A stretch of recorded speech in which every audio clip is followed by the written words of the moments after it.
আপনি আমাকে মামলা করবেন, জেলে ঢুকাবেন, বাদ দিয়ে দিবেন, এগুলো আসলে যখন হবে তখন দেখা যাবে। তো আবারও যখন সরকার পরিবর্তন হলো তখন আপনি মনে করেন কিনা যে পরিচালনা পর্ষদ রয়েছে তাদের চিন্তার কারণ রয়েছে?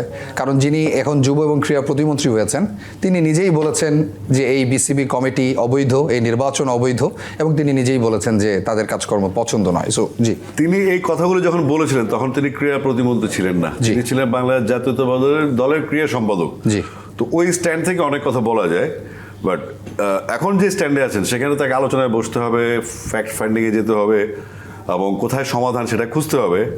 তো আশা করছি তিনি সেই পথেই হাঁটবেন। আর মামলা নিয়ে আমরা মোটেও বিচলিত নই, কারণ একটা কোর্টের ইস্যু, কোর্ট যদি বলে কালকে চলে যাবো, আমরা চলে যাবো।